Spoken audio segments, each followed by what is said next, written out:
వైకుంఠ ఏకాదశిని పురస్కరించుకొని గణేష్ టెంపుల్ వనస్థలిపురంలో ఏర్పాటు చేసిన వైకుంఠ ద్వారదర్శనం నిజంగా వైకుంఠాన్ని తలపిస్తోంది. ఆ వెంకటేశ్వర స్వామి 7 ద్వారాలు దాటి లోపలికి వెళ్ళినట్లుగా, తర్వాత ఆ లోపల దశావతారాల చిత్రాలు, ఆ లోపలికి వెళ్ళిన తర్వాత మళ్ళీ వెంకటేశ్వర స్వామి ఇలా చూసుకుంటూ లోపలికి వెళ్ళిన తర్వాత అక్కడ ఉత్తర ద్వారాభిముఖుడై రామచంద్ర ప్రభు దర్శనం ఇవ్వడం, ఇదంతా చాలా ఆనందంగా ఆహ్లాదంగా నిజంగా వైకుంఠంలోకి ప్రవేశిస్తున్నట్లుగా అనిపిస్తూ ఉంది. ఇంత చక్కని ఆహ్లాదమైనటువంటి ఏర్పాటు చేసినటువంటి ఆ సిబ్బందికి మనమంతా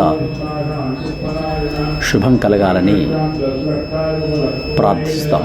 మీరు చూడండి ఒకసారి ఆ వైభవాన్ని, చక్కని ఆ అలంకరణ, విద్యుత్ దీపాల కాంతులు, లోపల స్వామివారు, ఆ తర్వాత రామచంద్ర ప్రభువు ఇలా లోపలికి వెళ్తూ ఒక ఉన్నతమైన ప్రదేశంలో ఈ వైకుంఠ ద్వార దర్శనాన్ని ఉత్తరాభిముఖంగా ఏర్పాటు చేశారు. చాలా బ్రహ్మాండంగా వర్ణించడానికి వీలు కాకుండా ఉంది. మీరు దర్శించుకోండి. జై శ్రీమన్నారాయణ. సమస్త సన్మంగళాని భవంతు.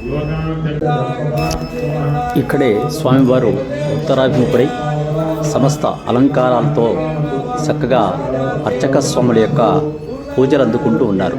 మీరు ఆ వేద మంత్రాలను వినండి. స్వామివారిని, ఉత్తరాభిముఖుడైనటువంటి ఆ స్వామివారిని, సమస్త అలంకార శోభితుడైనటువంటి ఆ స్వామివారిని మీరు దర్శించండి. చర్మ చక్షువులను ధన్యం చేసుకోండి.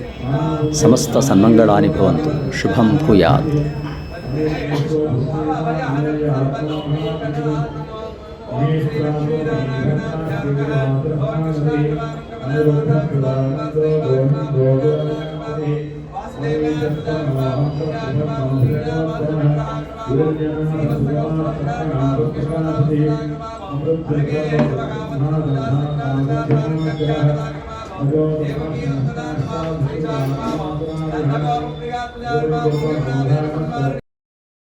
సబ్స్క్రైబ్ ఆచార్య శ్రీ శక్తి ఛానల్. శుభం భూయాత్. స్వస్తి.